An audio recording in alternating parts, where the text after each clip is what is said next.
So I spent $5,000 on a retro game lot, bought the guy's entire collection, and right here, as you'll see, we got a ton of stuff.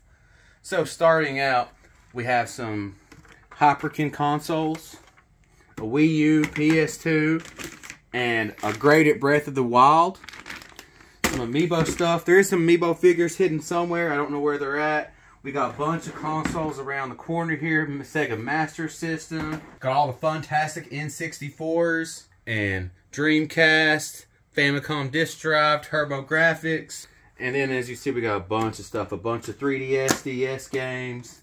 A bunch of Switch games. I mean, we got stuff like Octopath Traveler 2. We got stuff like Zelda Skyward Sword. Hyrule Calamity, whatever. I don't care. I don't like Dynasty Warriors games. Super Mario, and we just got Mario Kart 8, but we got a ton of games here. So now we go on to, we got a bunch of Super Nintendo games here, and shoot, I don't know how many this is, but we got a ton of them, and we got Warhawk, the best PS3 game ever. Warhawk, the best PS3 game ever made. So yeah, we got a ton of Super Nintendo games. We got Animaniacs, Super Metroid, Bugs Bunny Bustin' Loose, or Tiny Toons Bustin' Loose Buster, I don't know.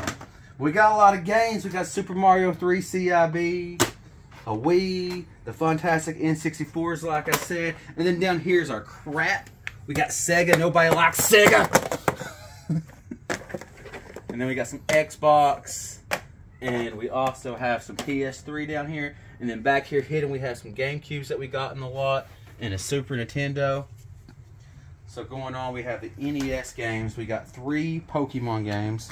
We had to take them apart to make sure they were authentic, but these are some clean copies. Like, look at that red.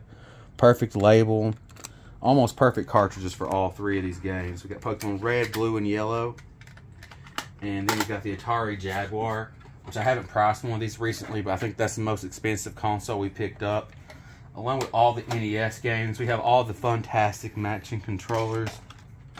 We even got the banana cover for Donkey Kong 64 for the N64 controllers. And just a lot of NES games in this lot, and a lot of good games like 1942, Tetris, Q*bert. Actually, Q*bert sucks. I didn't like it. And then Castlevania 2, Dracula's Curse. And I mean, this is stacked up 5 high all the way through here. So, a lot of NES games. We got a lot of N64 games. I mean, you got Mario Kart 64, Mario Kart 64, Donkey Kong Country. We got Castlevania. And somewhere in here, we even have the expensive version of Castlevania, Legacy of Darkness, I believe. WCW Nitro. Bunch of good games. Spider-Man. N64 is my favorite. It'd be hard not to keep a lot of this stuff.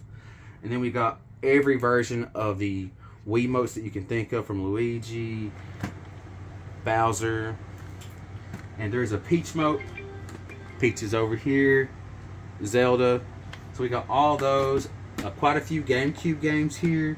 I mean, King Titans, that's not a very expensive one, but we got stuff like Metroid, the Zelda Master Quest, Mario Kart Double Dash, Star Fox Adventures, Super Mario Sunshine, a few of the Resident Evil games.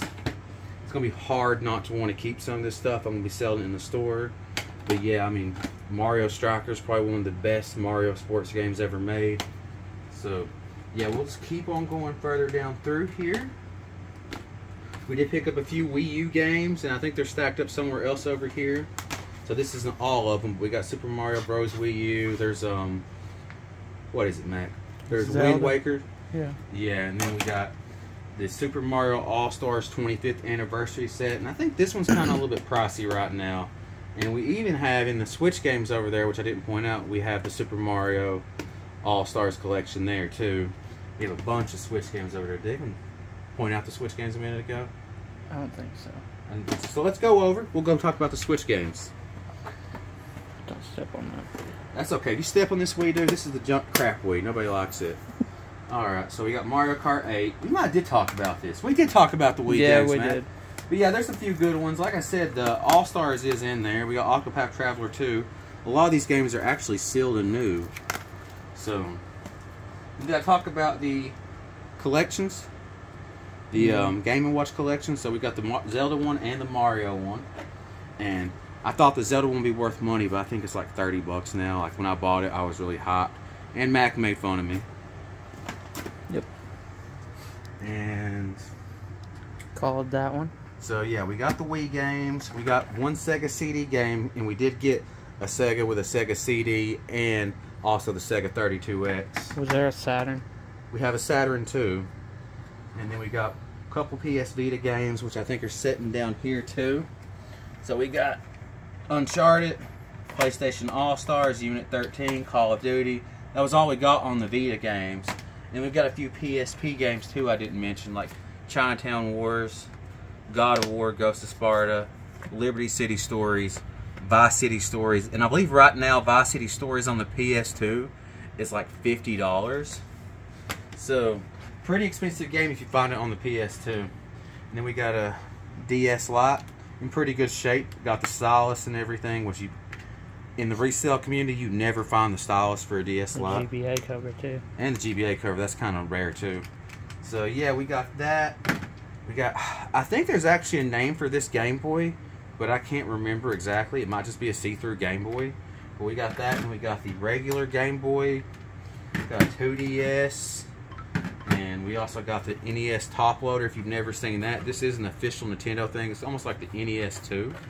And my favorite thing about these is you don't bend the pins when you put it in to the system. Since it's a top loader, you're not pushing the game down every time. So you don't have to replace the pins all the time like you do with a regular NES. But I will say one thing that sucks about this one is it only has composite out. It don't have like, or RF. It has the coaxial cable, so you don't get the better picture with composite. We don't have AV. We don't have AV. We got a Game Boy camera, a handful of Game Boy Advance games over here. So with these Game Boy Advance games, there is a pretty good selection, but I believe that he told me that the Minish Cap here was the only one that's a repro. And looking at it, you can pretty much tell it's a repro there. Because if you look at something like Link's Awakening here, you can see that stamp right there that Nintendo does in all of their games. I don't know if it's very visible on the camera.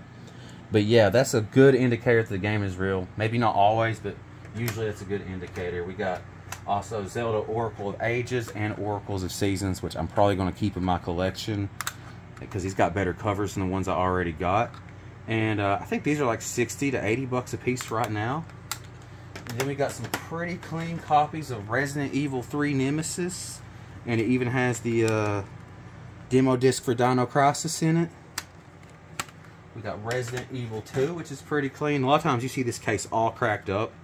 And I don't know how you go about getting a replacement case for one of these styles of games. It's got the manual. Well, this case does have a little bit of damage there, don't it? Okay, that's unfortunate. So I'm going to try to get it back together. Alright, so that's good. Then here's a game that came in a lot, and I decided I'm going to keep it because it looks cool. It's called Loaded. It's only like $20. If you've ever played it, let me know. But it looks like it's going to be a cool little like zombie killing game or something. I don't know. It just looks cool to me. And then we have a few Game Boy games over here and a couple more Game Boy Colors. And then we also have the Odyssey 2, which Max says looks like an old computer that you're going to do sciencey crap on. We have a Virtual Boy. We did have in the collection a full Virtual Boy, but I ended up packing some of the stuff into the store already. And you guys may see that later in another video. An NES. And yeah, it's a lot of stuff. Like, it's almost overwhelming to go through all this stuff, and I'm imagining it's going to take me like 3 days just to price everything here and put it out in the store. So next I want to just sort through a little other box. So we do have a box and of Skylanders. We ended up also picking these up. We got the complete Series 1 and Series 2 in here. So it's every one of them. I don't know if I'm going to sell the Skylanders out individually or if I'm going to actually sell them out as sets since they are complete. So I'm going to open up this tote here. It's heavy. So this is all the cords and hookups and stuff. We got a couple N64 expansion packs, which those are about 50 bucks a piece right now. So this little bag right here is over $100 in value. And, you know, we got all our cords, and I didn't buy a 360 from him, but there's a 360 cord in here. He already had these all bundled up, And they even some of them are labeled what's in them. So that's pretty cool. But this is my girlfriend. Her name is Callie. Speak. All right, Mac. You can be my outro. Thanks. So that was $5,000 spent, and it's estimated to be around $17,000 to $18,000 of value.